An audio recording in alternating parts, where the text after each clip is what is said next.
All right, good evening everyone. It's 5:30 and we will get started now. The first item on the agenda, apologies for absence. We have received apologies from Councillor Holt. Thank you. Declaration of interests by councillors. Do we have any? No? Thank you. Right, the next item, BCA 1921, to confirm the minutes of the meeting held on the 10th of October 2019. So you've all got a copy of the minutes, and we'll go through them at page 1, page 2, page 3, page 4, and page 5. Any questions on accuracy or content? Okay.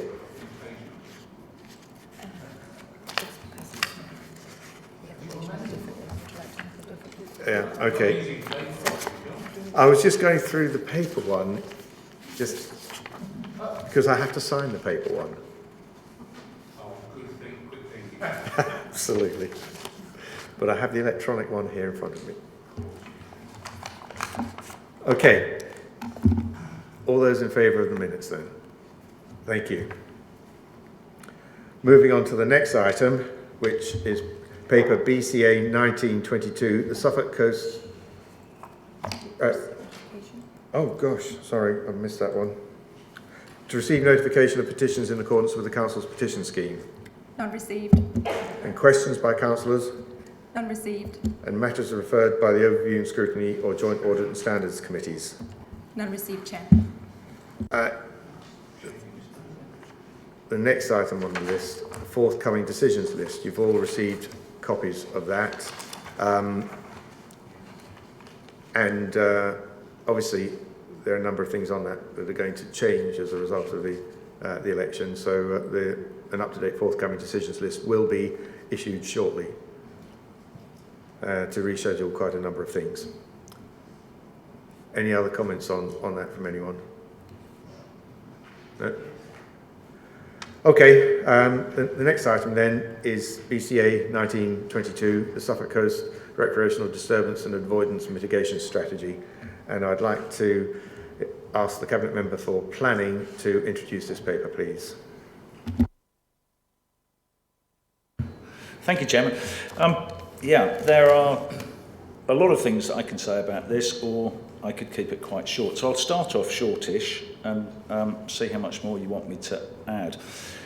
It's a huge document, but it won't be a surprise to you because, of course, it was mentioned in our Joint Local Plan consultation, policy SP09, and indeed the Zone of Influence map was included in our local plan document.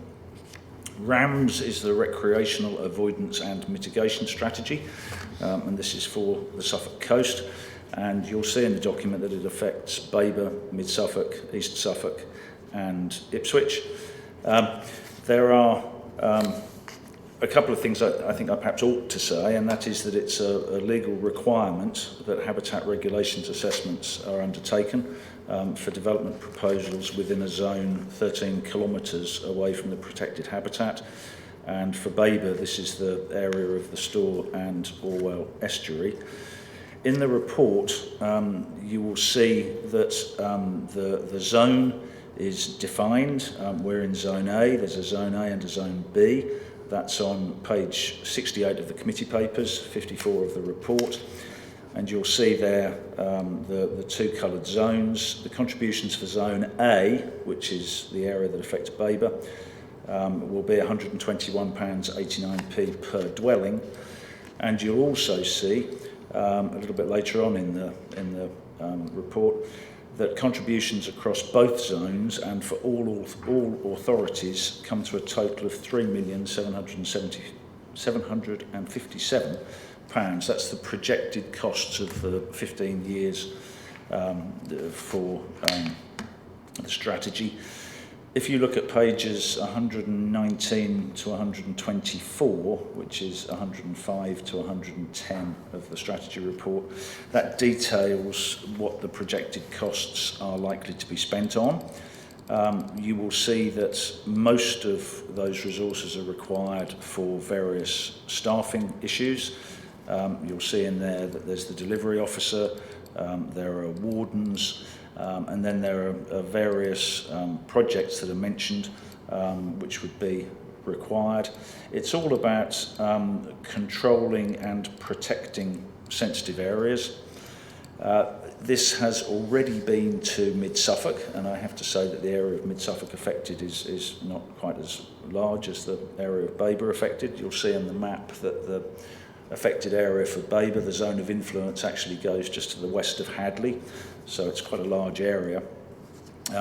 It went to Mid-Suffolk Cabinet, who spent quite a long time discussing it, with quite a few questions, and some of that questioning was around the fact that the proposed board is officer only. It's 2 officers from the planning team of each authority, and as a result of their debate, they suggested a revision, and that's what I'm going to recommend to you. They have suggested that after Assistant Director for Sustainable Communities in the recommendation, so if you have a look at your recommendation on page 11, you'll see it says at 3.2 that delegated authority is granted to the Assistant Director for Sustainable Communities to determine, and they have suggested that after communities you insert the words in consultation with the Cabinet Member for Planning and the Cabinet Member for Environment. So with the current post holders, that would be myself and Councillor Malvisi, and then carry on after that with to determine the method of RAMS implementation via an implementation board. So that is the recommendation on page 11, 3.1, that the Suffolk Coast RAMS is approved for adoption, and 2, the delegated authority with the insertion of the Cabinet Member for Planning and the Cabinet Member for Environment. Thank you. Thank you, Councillor Arthey. Members of the Cabinet, are there any questions on this report at the moment? Councillor Davis. It's more of a comment really, but obviously we've been taking in RAMS payments for some time now, and I'm just curious as to how much we've already raised in payments from developers, because I know we've already had some, so perhaps we could find out for that. But overall, I think this is an excellent strategy that we should adopt, because it's really important that we protect our areas. The Stour and Orwell estuary is obviously particular interest to myself. I know the AONB is being expanded, but it's important that we do have this. The RAMS, and I'm delighted that the RAMS area, the zone has actually increased. So it's not just homes within the immediate vicinity, because clearly a lot of people come to enjoy our particular areas. But it's important as well to find that balance between, for example, walkers and dog walkers, and protecting the bird life, for example, of which we have lots on the Stour and Orwell areas. So I'm fully in favour of this, but I'm just curious as to how much we've already raised.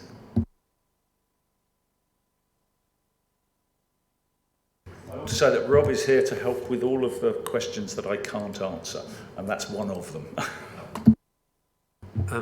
Unfortunately, I can't answer that question directly tonight, but I'll find out for you and advise the Cabinet accordingly.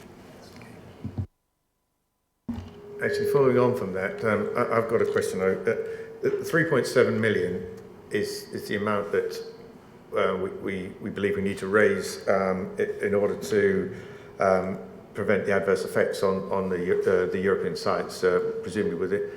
That's within the zones that are affected immediately by Babergh and Mid-Suffolk, or by Babergh alone, or? No, that's for the whole coast. For the whole. So if you look at page 119 of the report, The tables there go through all of the projected costs. As I said, most of it is staffing we've got the delivery officer, 1, 2, 3 full-time wardens, and then you can see staff time, some external support for the wardens. If you go through there, you can see all of the various project costs. And yeah, it's for the whole Suffolk coast. And therefore, those two tariffs have been set in order to generate that amount of money from the projected new housing, according to the new local plan numbers, presumably. Yes.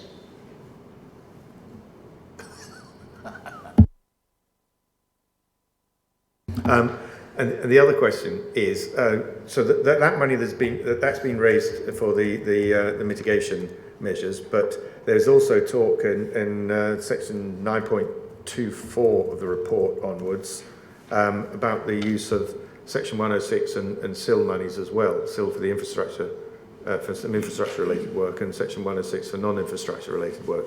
So in addition to that 3.7 million, we can use other sources of funding as well. Is that the case? I haven't even got to the bit you've referred to yet, but I'm sure you're right. I'll get there in a second.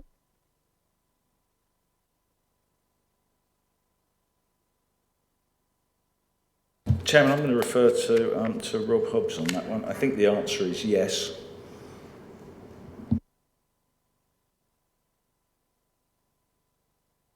It's the paragraphs 9.24 onwards, which are on page 99 of the report, which is page 113 of the report pack.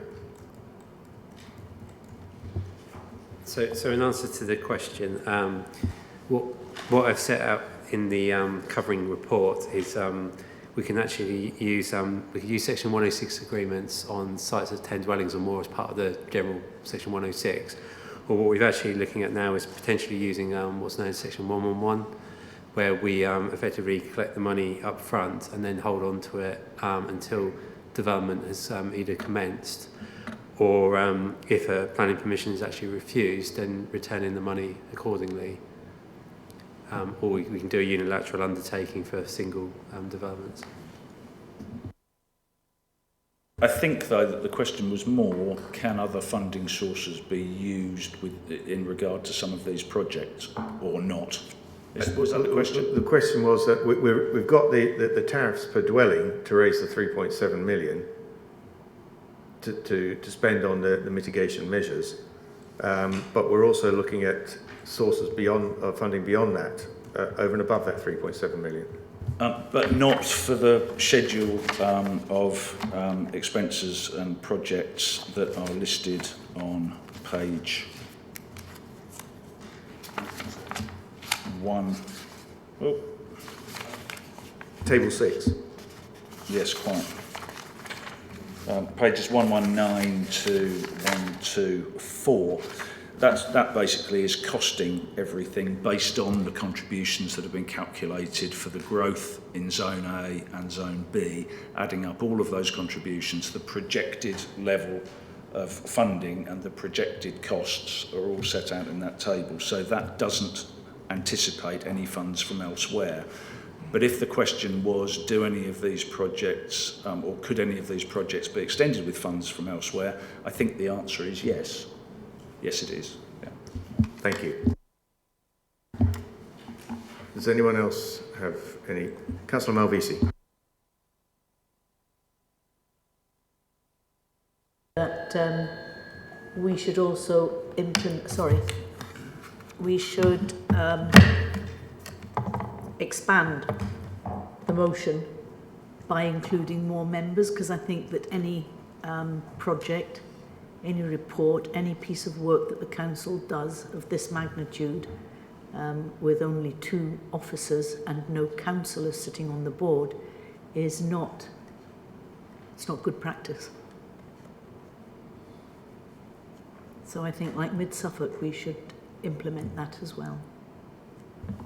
So you're in favour of the amended recommendation? Yeah. Yeah. Okay, thank you. To be sure about that, that's not a seat on the board.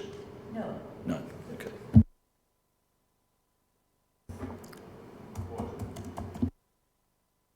Why is it? Well, I've reported to you what Mid Suffolk have done, and I'm suggesting that we should do the same.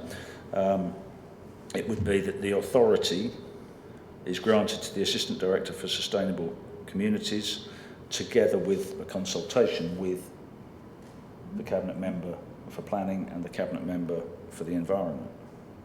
Okay, so that's not seats on the board. The seats on the board are, I might have to look to Rob for this one. I think we've nominated, or we're about to nominate, are we, 2 members of your team to sit on that board? So the 2 officers concerned are the corporate manager for public realm and the professional lead for quayside and infrastructure.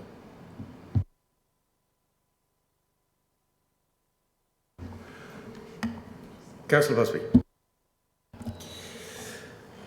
Well, I've got real problems with this, really. I think I sympathise with the cause. I think it is important that we do protect the areas that we're referring to. But the process that we can just, almost at the drop of a hat, decide to raise £3.7 million without any scrutiny of the figures, and without almost any control of the spending by members going forward. I mean, £250,000 fencing for little turns. Who's decided that £250,000 or £225,000 that we can raise this way is best spent on providing fencing for little turns? I mean, that's crazy. New interpretation boards, £250,000. Who's costed that? And will that go out for competitive quotes? How are we going to control this £3.7 million? That's an awful lot of money.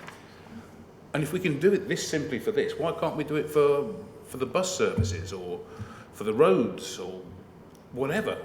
It's just, this has just suddenly come forward, £4 million, we'll raise it, we'll spend it like this without any kind of control, I don't think. Right. Just say about that, I mean, it's not £4 million from Babergh. It's £3.75 million Within Suffolk. collected in contributions from new dwellings across the 2 zones, A and B, the overall zone of influence, for protection of the Suffolk coast, okay, over a 15-year period. So if I haven't done the sums, I don't know if Rob has, but if you do the sums, the amount that new dwellings in Babergh will contribute on an annual basis is obviously a much, much smaller figure. Rob, do you happen to have that figure? Not directly, but we were talking about £121 per dwelling, and last year in Babergh there was 579 dwellings completed. No, because that was over the whole of Babergh. It's only dwellings in the zone, which doesn't include Sudbury. Equivalent to about 1% on our council tax for the next 15 years. Yeah, you'd say no, but it is.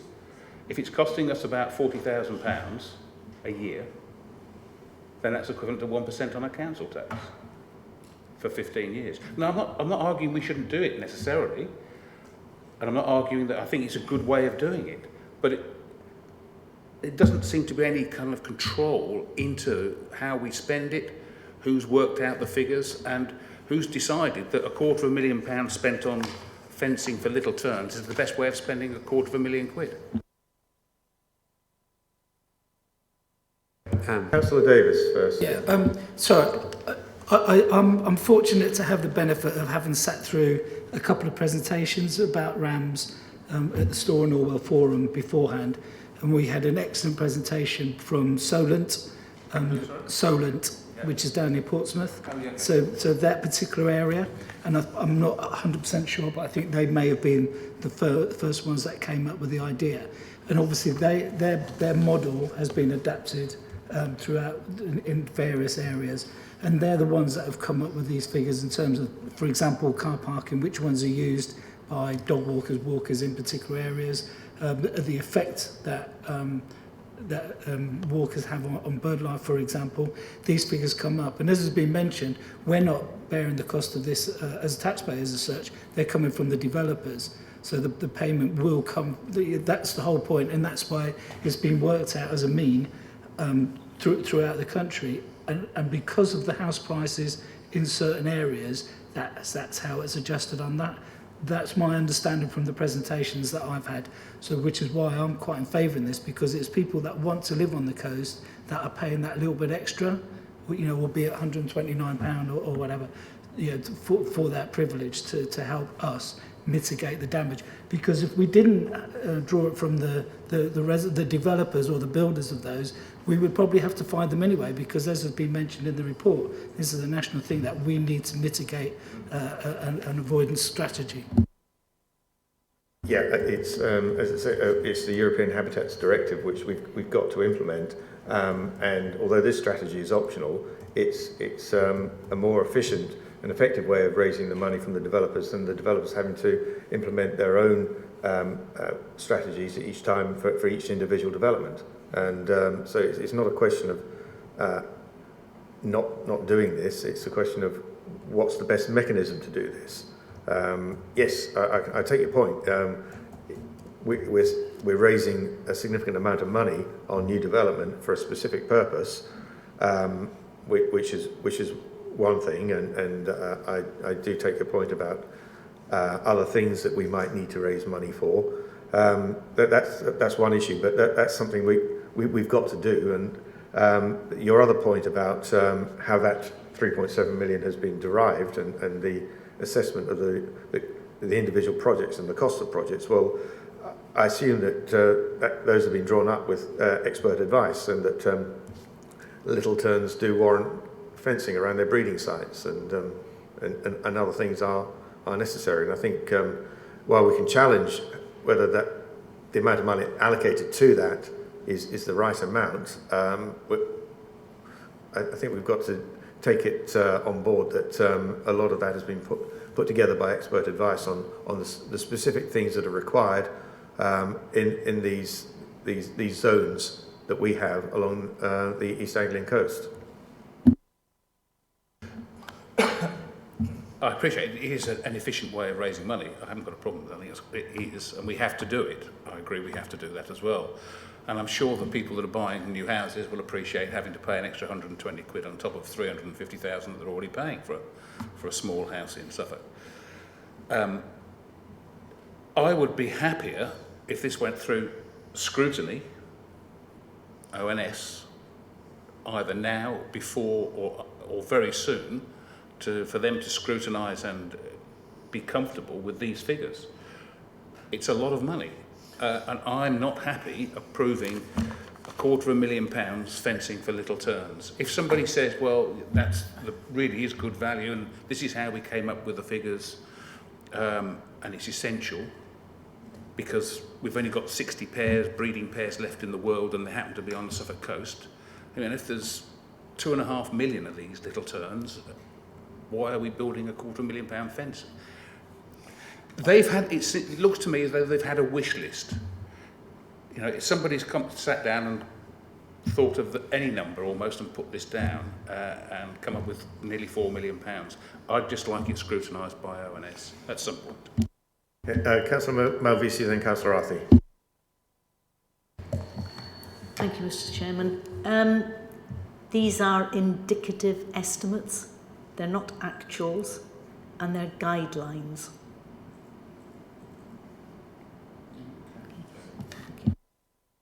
Councillor Arthey. Can I just say I'm not quite sure where Councillor Busby is coming from here.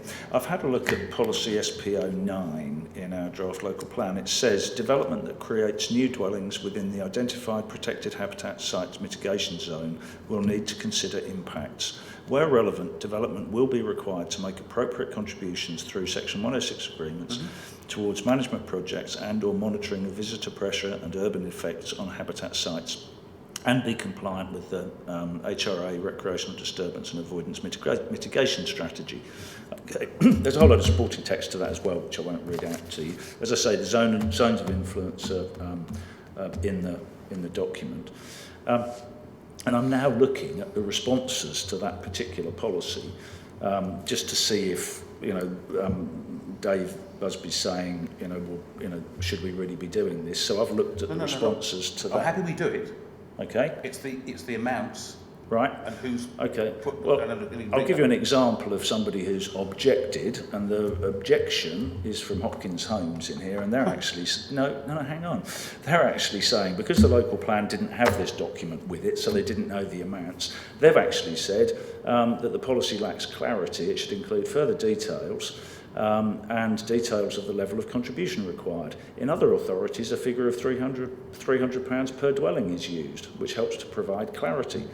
Okay, well, we're actually talking about, is it £121? And I know that the other zone, which is not Babergh, is much higher, 320 odd. But the point is that if we're going to do this, and we've said that we're going to do it, when we actually come up with it, that's not the time to say, should we be doing it? That sort of doesn't seem to have any logic to me. I haven't questioned.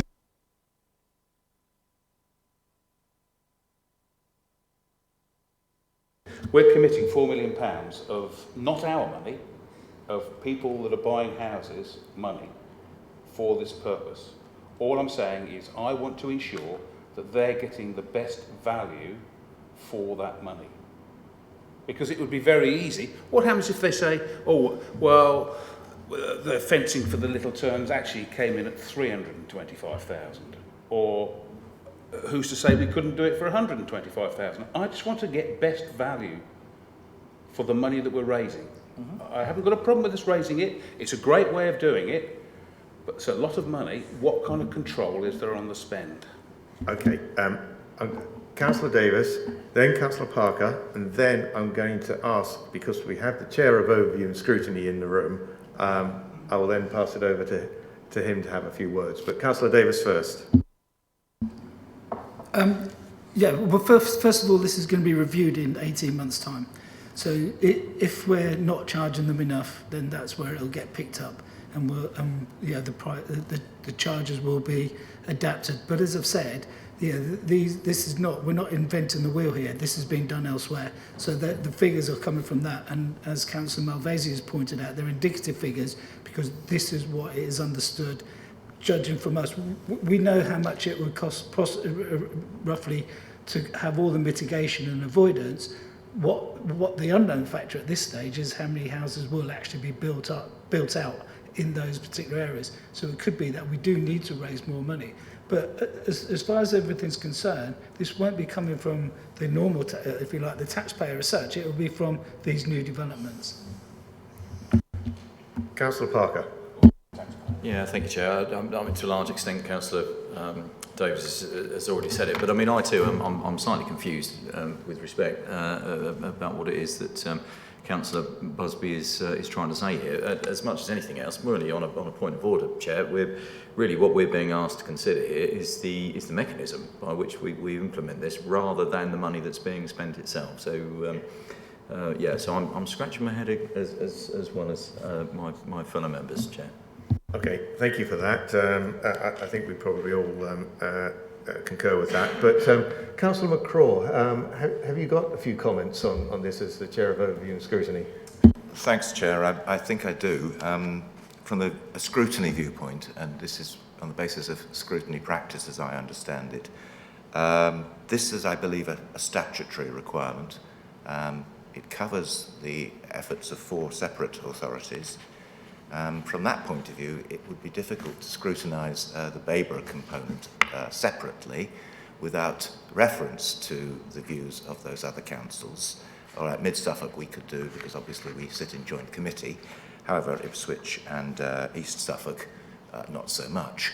The other factor, of course, is that some of these figures, I mean, let's take for example, and I'm just going through this, the little turns, it is in fact £15,000 a year over 15 years. Now, the headline figure might be £2,225, but £15,000 is not that great a degree of an amount of money, and we are talking about, as I say, a statutory requirement. So I'm not sure where the role of scrutiny would apply in this, because what would we be scrutinising? Where would we be adding value and in terms of changing a decision? Now, this is a cabinet decision and it has been gone through since 2016, is that right, Rob? So it's been 3 years in the development already. Had there been any concerns about this in the past, I think they would have been brought up by now. This was never even considered for our work plan on the forthcoming decisions list. I appreciate Councillor Busby disagrees, but I'm trying to look at this.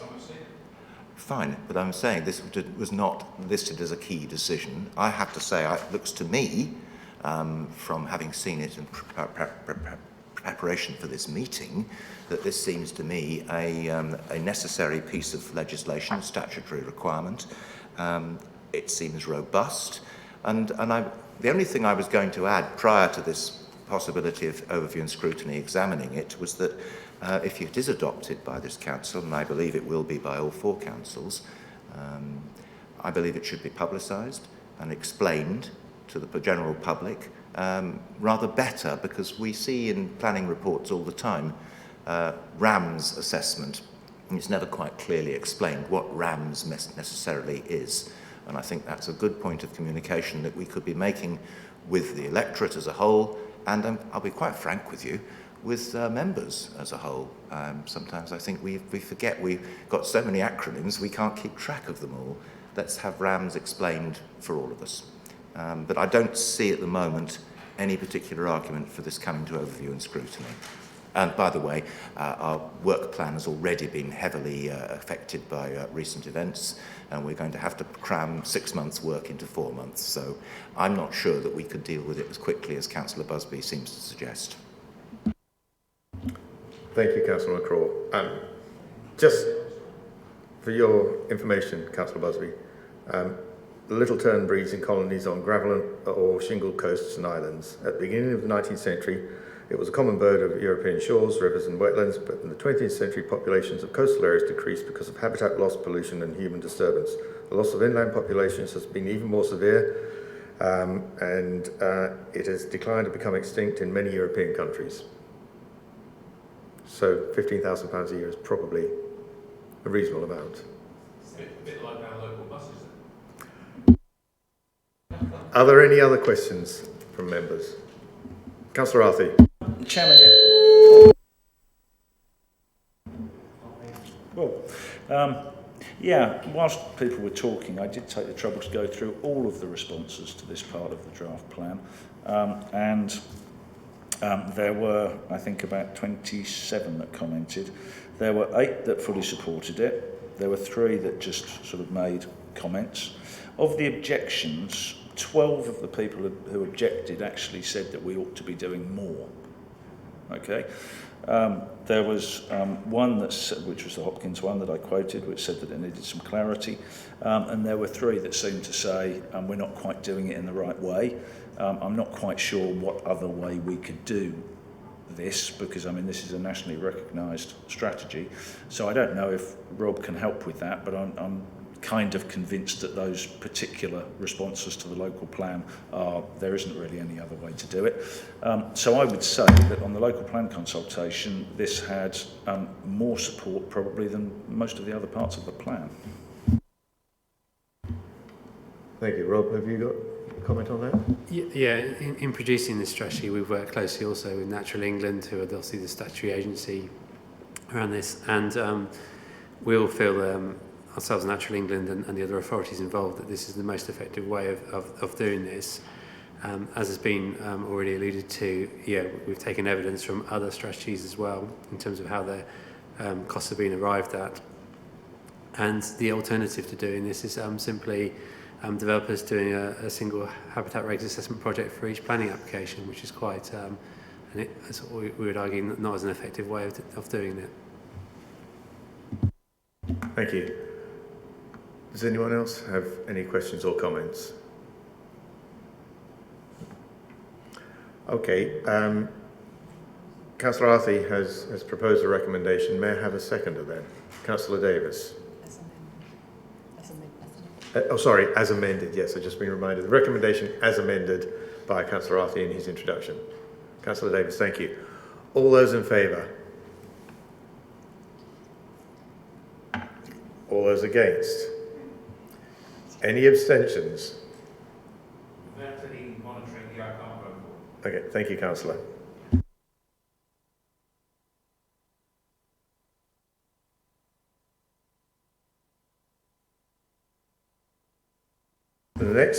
The next item, if I can just move down the page, we have to exclude the public from the next item. First of all, we need to consider whether, pursuant to the Part 1 of Schedule 12A of the Local Government Act 1972, the public should be excluded from the meeting for the business specified below on the grounds that if the public were present during this item, it is likely that there would be the disclosure to them of exempt information as indicated against the item. The author of the report proposed to be considered in Part 2 of the agenda is satisfied that the public interest in maintaining the exemption outweighs the public interest in disclosing the information. So I'm proposing we go to confidential session. May I have a seconder? Councillor Malvisi. All those in favour of excluding the public? Thank you.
No, there isn't a joint cabinet member briefing on Monday.